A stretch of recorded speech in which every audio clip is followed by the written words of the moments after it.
like to call to order the Board of Trustees. Will you please stand with me and say the pledge? I pledge allegiance to the flag of the United States of America and to the republic for which it stands, one nation, under God, indivisible, with liberty and justice for all. Thank you. Roll call, please. Mayor Ford. Present. Trustee Clayton. Here. Trustee Eastman. Here. Trustee Jamerson. Here. Trustee Rath. Here. Trustee Smith is absent. Trustee Trevino. Here. We have a quorum. Thank you. Okay, just to make sure everybody's on their toes, we've changed the order of the agenda around yet again. And the first part, we'll go through all of our reports and then visitors, and then move to approve the consent agenda. So we'll see how this works. Okay, so first up, our Finance Director's report. Director Vasquez, please. Thank you, Mayor. First off, before we get to the approval of bills, I did want to point out that when the packet originally went live on page 12, the total of bills to be approved was written in incorrectly. So the correct number is there now and posted, and it does match with the total at the last page of the list of bills. Our finance department is in a transition period right now. To help supplement necessary work in the department, later tonight, there's an agenda item to engage with Lauterbach and Amond for some accounting work. The accounting person that they would provide is the same person that helped us with our audit prep work for the 2024 audit earlier this year. And he was a big part of the reason we received a clean management letter this past year. His familiarity with our finances should help make this an efficient and very helpful contract as we approach year-end activity. We also have accounts payable help right now from MGT, formerly known as HR Gov. The temp worker has been helping the village since July and continues to be a great source of help to make sure we get our payables processed in a timely manner. I will also work with our HR consultant to update the accounting needs the village has and to get started in the recruitment process. Keeping the day-to-day finance operations running on schedule has pulled me from some of my normal job duties. At this point, I think it is likely we'll have to move our finance budget workshop to November or possibly early December. I will touch base with the finance committee and update the board soon there. Our staff is currently working with our insurance broker to get updated pricing for our liability insurance program. ICRMT, the current provider, has a plan year that starts December 1st. Also, the village recently received notice from Capital One about planned job eliminations at the Discover building to take place later this year. 200 jobs at the Riverwoods facility would be impacted, although the vast majority of those positions are remote workers not residing in Illinois. We will continue to monitor for any impacts the Capital One acquisition of Discover may have going forward. And that's all I have for my report tonight. Are there any questions for our director? Thank you very much. Treasurer's report. Treasurer isn't with us this evening. Director of Community Services report. Director Witt, please. Thank you, Mayor. Updates on a few things. Start with roads as always. Saunders Road, the SDP project. I called the IDOT office or contacted IDOT today to see what is happening with the contract with Builders Contractor, with Builders to do the SDP project, Saunders Road, reconstruction and widening. Got a very hesitant answer saying, we can't say anything at this time, essentially, leading me to believe that the project is probably hung up with the legal issues between the contractor and IDOT that have been in the news lately. So we wait, and I'll contact them again in another 2 weeks and see what we can find. The water main project at Rayburn and Saunders, contract is out to the contractor to get signed. We wait for that so we can schedule that project. Again, we will be submitting or sending out notices to everyone up and down Saunders Road, try to keep them abreast of what's going on, as well as we'll keep people apprised through the village website. The Deerfield Road screening project. At the last committee of the whole meeting, the board asked staff to procure a quote from Tesca to lead us through the planning stages of the project.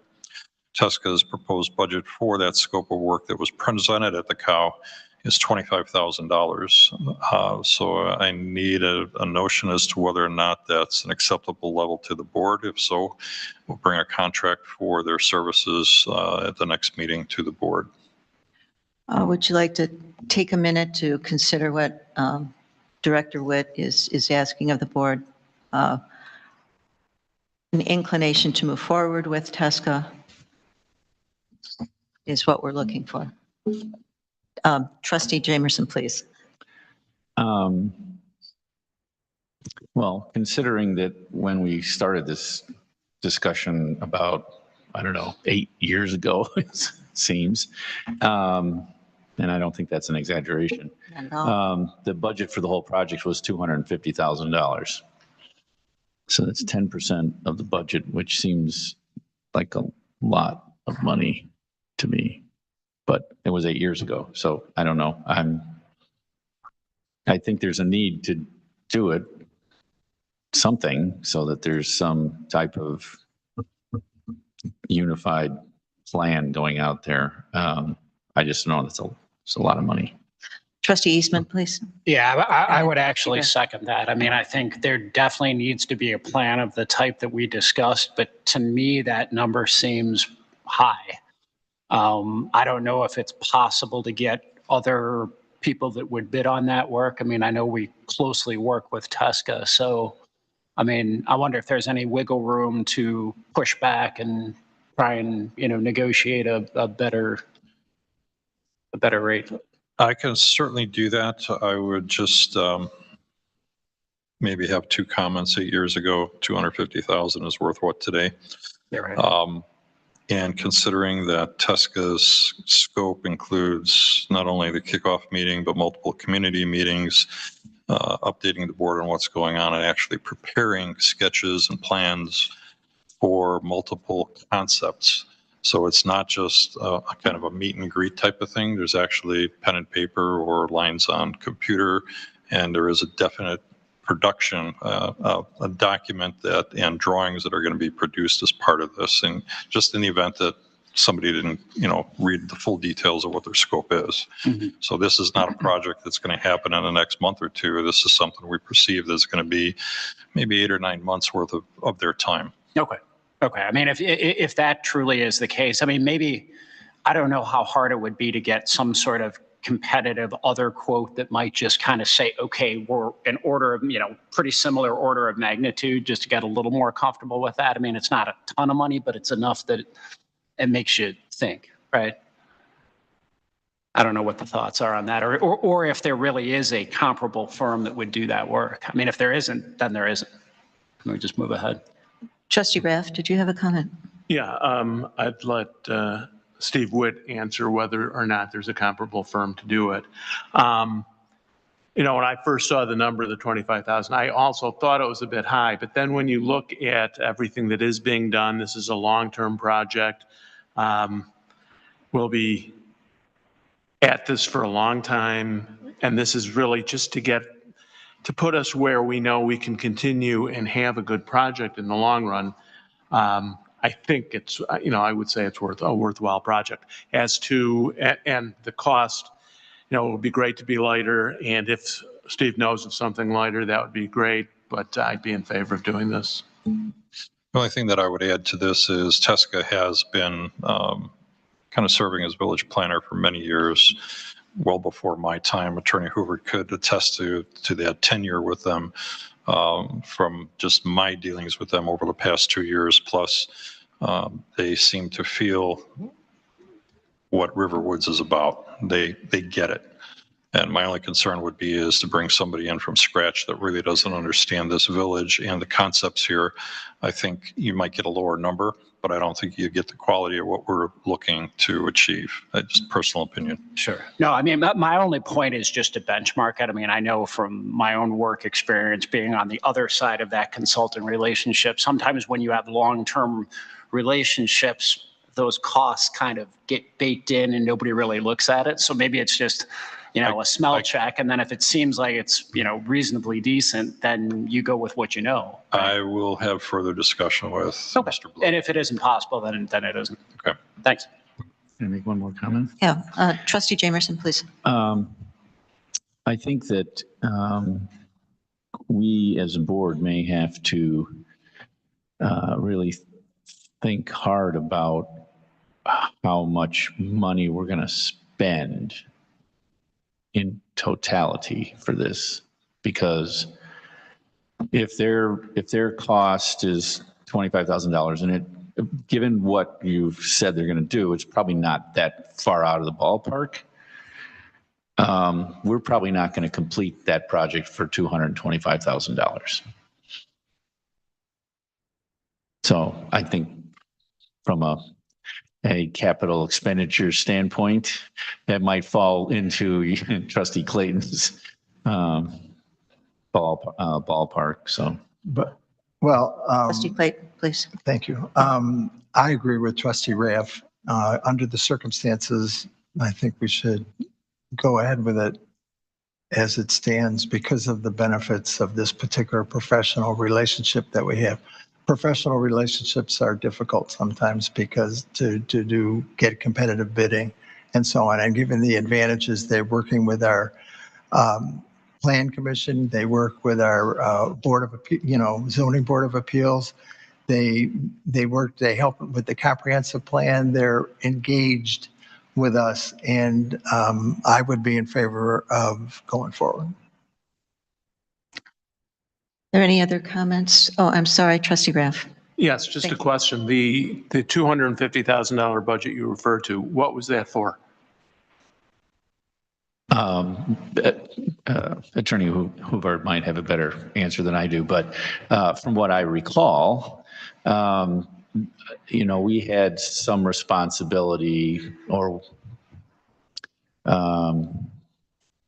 anticipated responsibility to help with the landscaping along Deerfield Road. And at the time, the board thought that $250,000 was what we were willing to put out there as a budget. Is that close? It's very close. The original impetus for the bike path along Deerfield Road came from the RRA, actually. They had raised $90,000 and contributed to a phase 1 study when the village was going to construct the bike path on Port Wine Road before the county had decided to widen the road.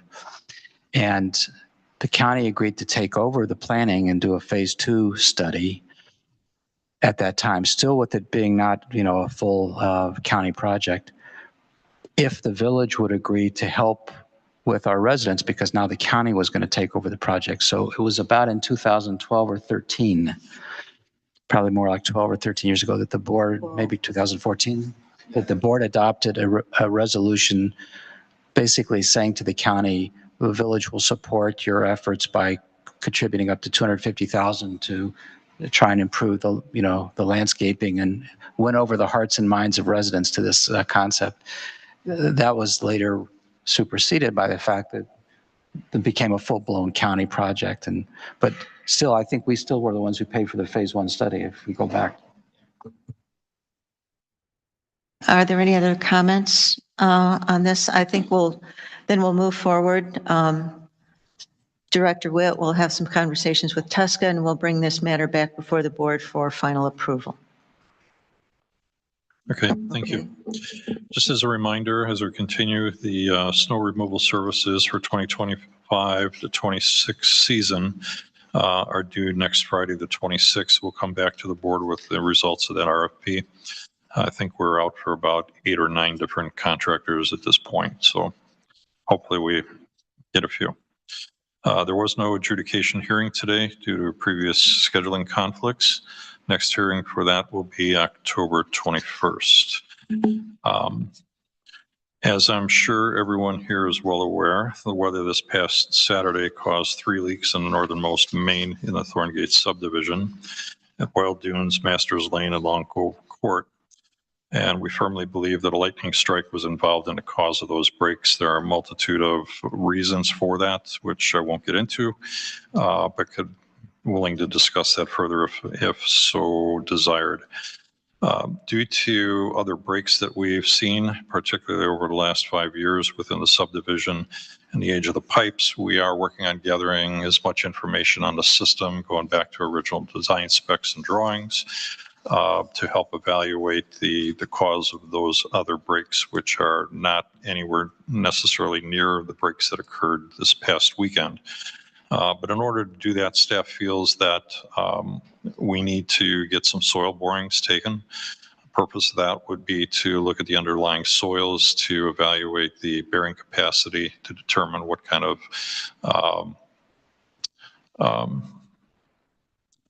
materials the soils are. Are they something that's going to absorb water and shift with freeze thaw? And also take a look at the corrosiveness of the soils, which can cause pop outs on the pipes. We're not certain at this point because we can't see any of that. So we believe that testing is something that would be essential to do a full analysis of the system. We do have a preliminary estimate from one soils contractor that looks to be somewhere in the $27,000 range to do that.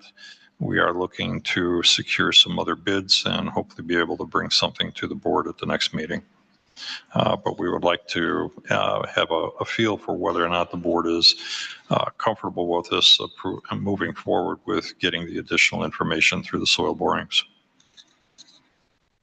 Trustee Jamerson. Sorry. How many borings do they think they're going to have to do? Like that's the first question. Okay. The quote was for doing 20 across the subdivision.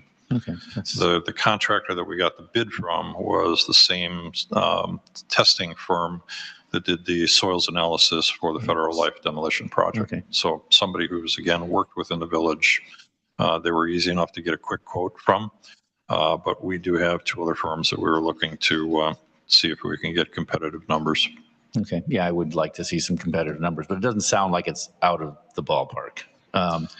Second thing, are their pipes are cast iron, I'm assuming? Or are they ductile, I mean? Most of the pipe is ductile iron. Okay. We do have pipe in the ground that is PVC, so we have different A little bit of both. pipes, but we believe all right, let me correct myself.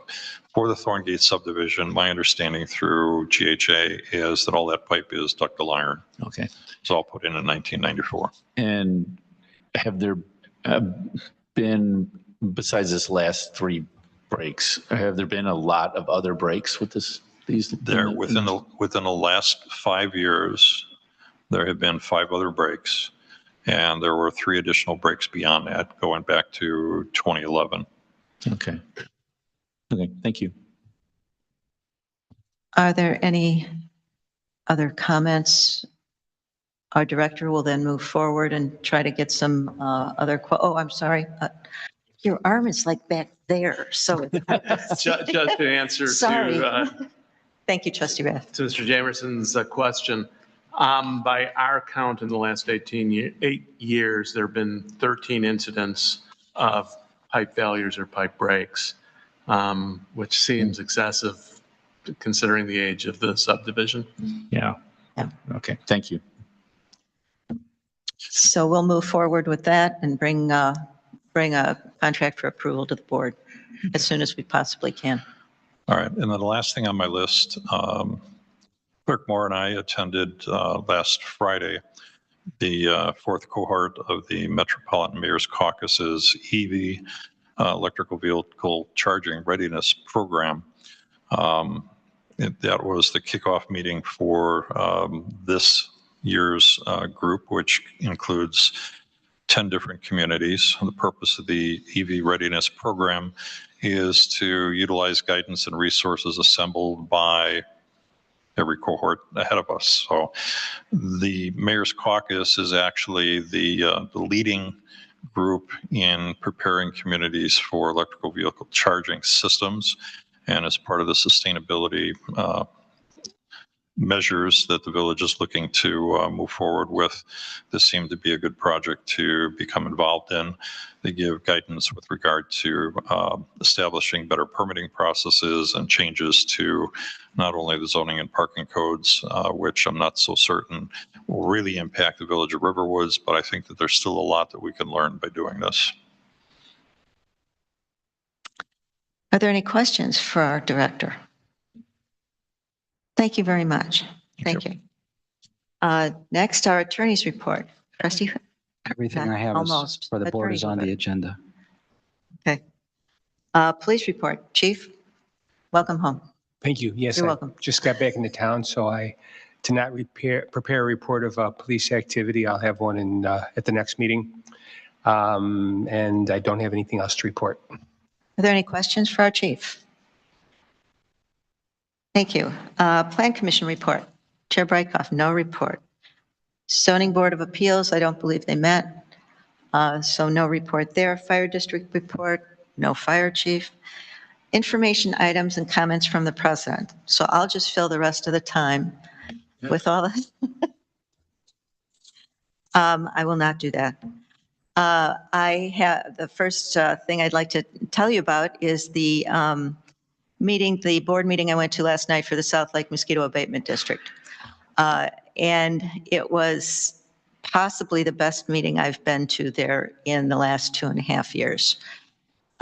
They have hired a new council, and they are moving forward with a contract for help with internal financial controls and auditing.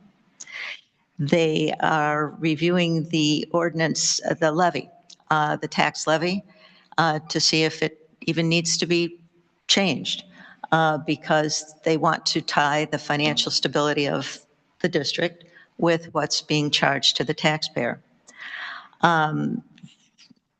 It has just been a complete turnaround, if I can say that, and I'm hopeful that it is. The board is got a new chair who, prior to her first meeting, was supportive of dissolution, but is now whipping it into shape. Really getting a grip on what contracts exist, what documents exist, how the financial process is working, switching attorneys. The current chair has expressed to me a desire to maintain the South Lake Mosquito Abatement District with the thought that that district would be consolidated with the North Shore Mosquito Abatement District. This is not something that the South Lake Board is moving on publicly at this point, because right now the county has begun the dissolution process, which begun with a proposed ordinance brought to the county board and the audit of the district itself, which has not begun and is not expected to begin until late September now. So there's a lot of activity. What we are doing is maintaining contact with the North Shore Mosquito Abatement District, and that is trying to figure out a plan B. If the South Lake District is dissolved, we have two choices. Three choices, one of which is do it on our own, hire Clark, which I believe at our last meeting, I suggested the estimate for similar services with Clark would be between $85,000 and $100,000 a year. And that would be out of our budget, and not individual taxpayers as it is now. And the other is an intergovernmental agreement with the North Shore Mosquito Abatement District. Those were our Plan Bs. So we'll see how far we go with this. It has, there are some very positive things going on, but one of which is there's a call tomorrow, and that is between the staffs of the member municipalities. The village managers for Highland Park, Deerfield, Bannockburn, Highwood, and Andy and I for, for Riverwoods. So at that call, Chair Hart of the county board is expected to participate for 10 minutes. We will have 10 minutes from the North Shore Mosquito Abatement District, and then the chair of the South Lake Mosquito Abatement District will address that group for 10 minutes. So it'll be an interesting call. I'm not quite certain what the result will be. I think this is a testing of the waters on the part of the politicians, quite honestly, to see if there's what kind of support there is out there and hopefully what arguments there are to sustain the South Lake Board. But I know we're being taped and all of that, but I'm not quite certain how far the current chair of the county board knows. The discussions have gone with the North Shore Mosquito Abatement District in terms of consolidation. Consolidation would be a great thing for our village. Our costs would go down from paying $30 a year on your tax bill to maybe $20 a year. I mean, it's the economies of scale. So there's a lot of action going on, a lot of emails, a lot of meetings, all those kinds of things. But we'll try to stay on top, and now you know what I know. And I am assuming that this board, and I am quite confident many residents are behind looking into maintaining some kind of mosquito abatement district, whether it's South Lake or with North Shore. Both are very ecologically friendly. Both are based on science and not just let's spray for spraying's, not the barrier spray business, but very cognizant of what kinds of pesticides and larvicides are being used. So bonus points for the North Shore Mosquito Abatement District. They are doing tick surveillance. That's not something that's going on right now with the South Lake. So I can tell you that I've heard a lot of tick stories already, this year. Hello, yeah. So I think that might be bonus points. So we'll see what happens. And I will keep you informed and let you know where we are. If you have any comments, feel free to throw them in. But I think we've got something that's moving in a good, solid, logical direction. So, and I know, Trustee Jamerson, please. Can I ask a quick question? Yeah, sure. And I appreciate, I've said this before, I appreciate all the work you and Trustee Eastman have been doing on this. Do we know, I'm sure we know somewhere, what the total assessed valuation of the village is for all the properties, including the Sure. commercial properties? And then as the other side of that, what the rate is for the for our South Lake, just to find out what the actual, how much is being collected in taxes? Do we know that? I've pulled that data from the county website and tried to back in, and going off memory here, but I believe it was approximately 28,000 from the villages, the portion paid by the village on various tax bills throughout the village.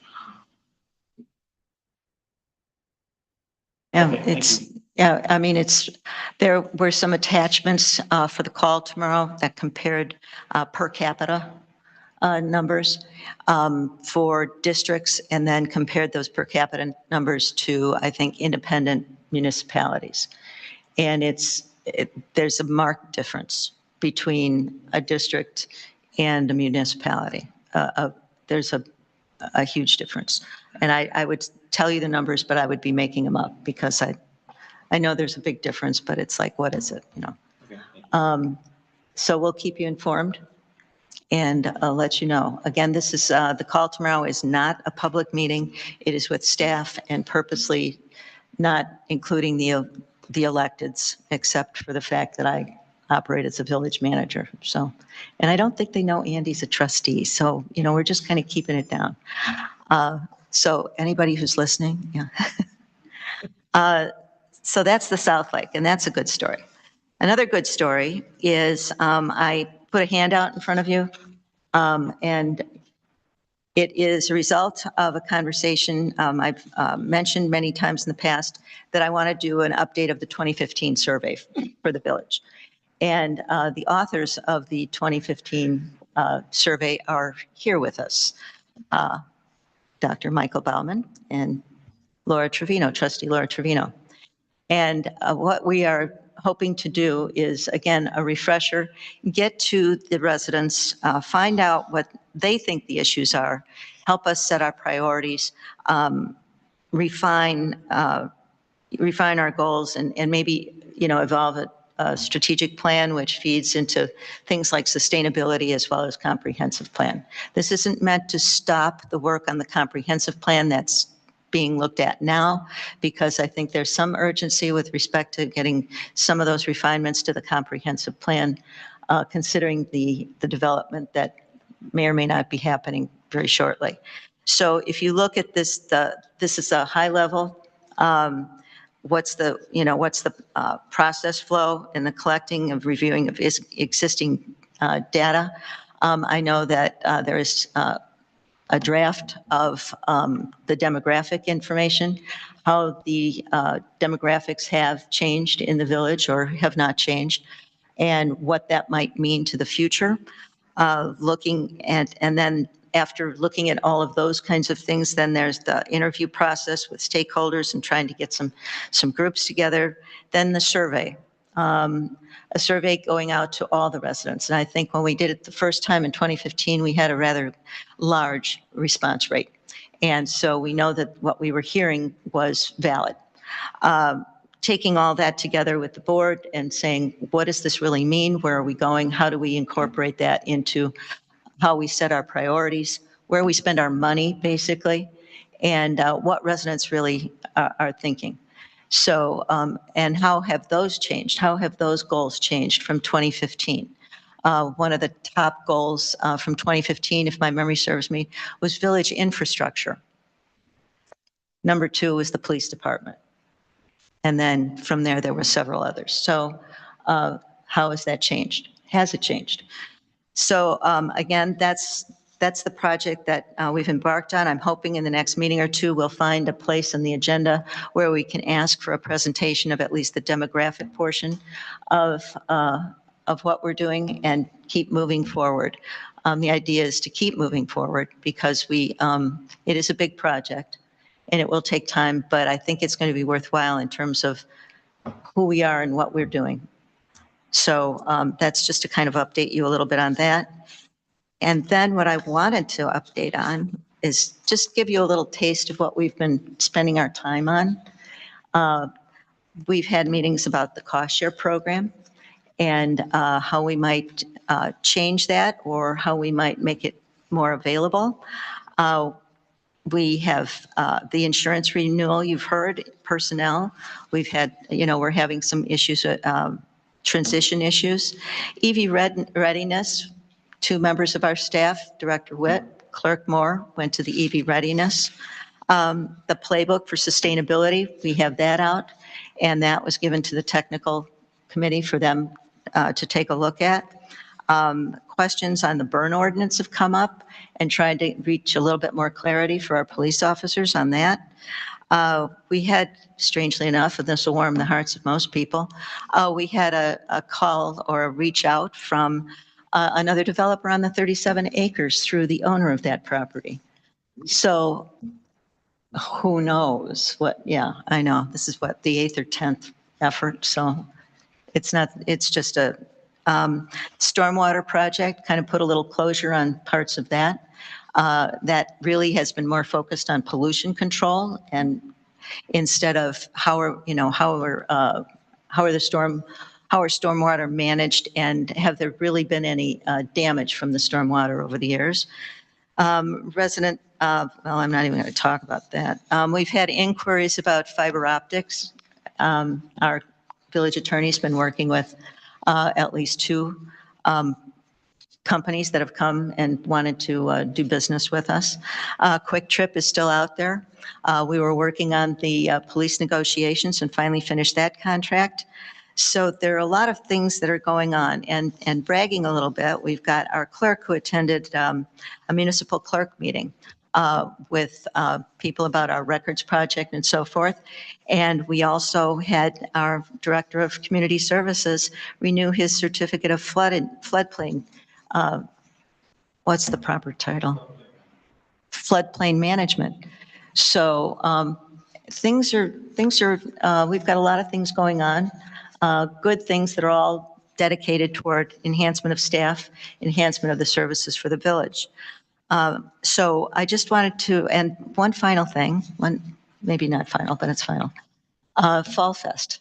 Our clerk has been working on Fall Fest, trying to coordinate that effort. So if you want to just give us a little update on Fall Fest, please. Sure. Thank you, Madam Mayor. Fall Fest will be October 5th from 1 to 4 p.m. This is a collaborative effort with the RRA. Vivian Hofield, our permit coordinator, and myself have been organizing things on the village end. We secured a magician. The magician will be from 3 to 4.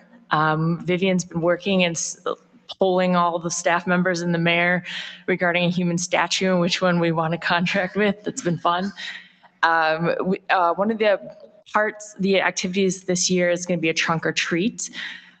So that's where we're inviting residents and local business owners to come out and decorate their trunk and pass out candy to people who come. So both Vivian and Crudy from the RRA have been personally contacting their local businesses and reaching out to some of their neighbors and stuff to secure some trunks. I think including the villages, right now we have about 12. We do have space for easily about 25. Our hopes are 15. We're almost there. So if we can get to 20, that'd be fantastic. There are trophies. Vivian ordered them. They're in her office. I think this is an awesome opportunity for trustees to have a little friendly competition. So I look forward to getting your guys' registrations. So yeah, it's really going well. And it's a really nice way to collaborate with RA. They're really dedicated and they have a lot of really cool things coming as well. Any questions on Fall Fest? Be a lot of candy. Okay, moving along. We are now at visitors wishing to address the board for items not on the agenda. Russ, Catherine, Jim, Lori, Michael, anything? Thank you for coming. It is appreciated, believe. We miss, when Russ and Catherine aren't here, it's like, where'd they go? Okay, we're to the approval of the consent agenda. And please note that all items under the consent agenda are considered to be routine in nature and will be enacted by one motion.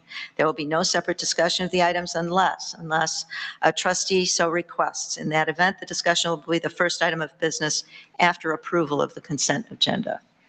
So are there any items that any of the trustees wish to pull from the consent agenda and address separately? Seeing none, do I have a motion for the approval of the consent agenda? So moved. Second. Okay, keeping in mind, these are the meeting minutes of the Board of Trustees for August 19th and the approval of bills. So with that in mind, may I have a roll call? Trustee Clayton. Aye. Trustee Eastman. Aye. Trustee Jamerson. Aye. Trustee Raff.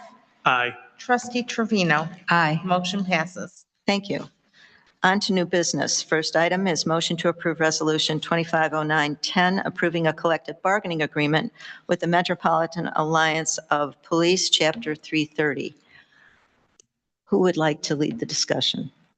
I'm going to flip a coin. I just will say that the board looked at the memorandum of understanding before, and all of the terms that the board saw in the MOU have now been incorporated into the underlying agreement, which is the same as we've had now, for a number of years, except the terms adjusted pursuant to the MOU. I don't know if we need to say anything else. Okay.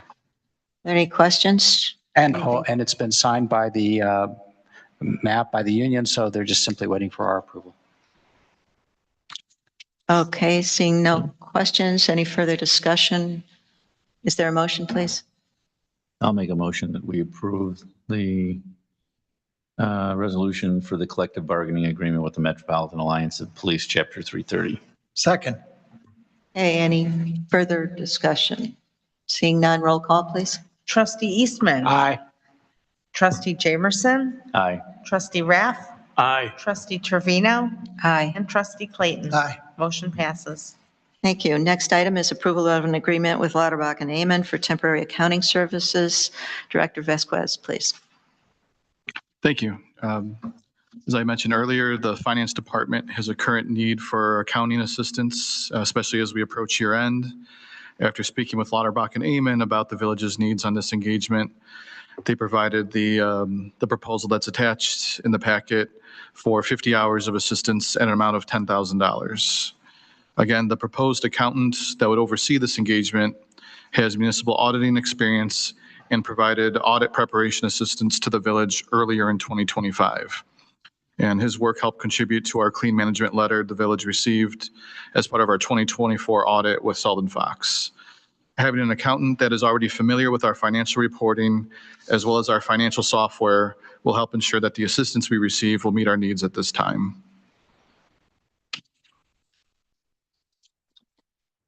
There any, Trustee Jamerson? Yes. Sorry again. You want to make a motion? Well, I will in a second. I have one Okay. quick comment / question. Okay. It's a $10,000 flat rate, but it's not to exceed 50 hours. So if they do less than 50 hours, is it going to, we're going to pay more? Or, I mean, it doesn't, if any additional hours will be billed at $200 per hour. So they're basically giving us 50 hours for $200 an hour, right? Yes. Okay.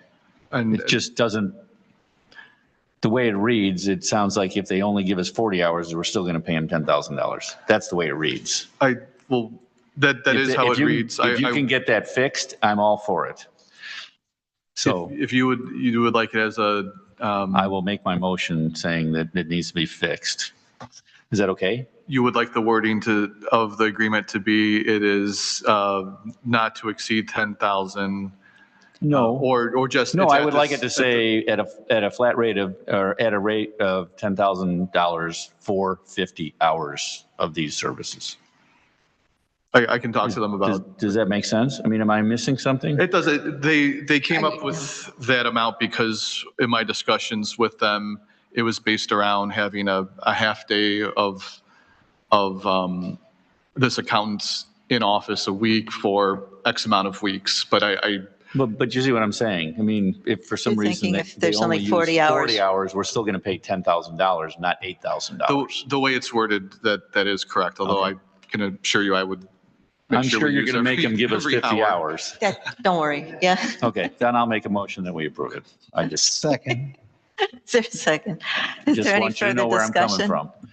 Yes. Is there any further discussion? Okay, roll call, please. Trustee Jamerson. Oh, sure, make it go first. Aye. Aye. Trustee Trevino. Aye. Trustee Clayton. Aye. Trustee Eastman. Aye. Motion passes. Okay.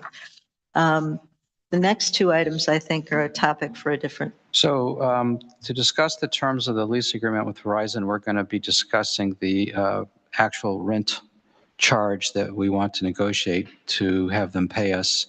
That's a topic that is allowable to go into closed session under 2C5 of the Open Meetings Act. And the next item, approval of a severance agreement with the accounting manager, is a matter involving the employment, dismissal, discipline, termination, et cetera, of an employee, which is allowed to go into closed session under 2C1 of the Open Meetings Act. So unless, I know that for the lease agreement, we need to have the discussion. It's hard to have it in open session because we don't want to tip our hand. And if the board wants to go into a closed session for both topics, we should just indicate that in a motion to go into closed session. I'll make a motion that we go into closed session for those topics at whatever time you decide you want to go into closed session. How's that? Second. okay, So we would be recessing this meeting and going into closed session. When we come back from closed session, we'll return to open session to vote on anything we vote on. But right Okay, and now, when we come back, we'll take up, well, there's no old business, and we will take up board comments at the same time. Okay, so we're just skipping ahead on the agenda. So, Do we need to okay, vote on so, that? yes, yeah, okay, so there's a motion on the floor to go into closed session. There's been a second. I think we need a roll call. for purposes of Purposes of, et cetera, for et cetera. purposes of negotiating precise rental charge under the lease agreement and discussing improving a severance agreement, discussion of a severance agreement with an employee. Okay, roll call. Trustee Raff, Aye. trustee Trevino, Aye. trustee Clayton. Aye. Trustee Eastman. Aye. Trustee Jamerson. Aye. Motion passes. Well, ladies and gentlemen, Sorry. we will be discussing that when we come back in. I'm sure there will be, if you want to, Outside. yeah, or go home, either way, whatever. Read about it in the National Enquirer. Yeah, yeah. Oh, thanks, Jim. Are we going to be able to, I hope so. maybe that's the secret right there, is to put that baby in a glass of Okay. water. But we're going to go into the conference room, but then we realized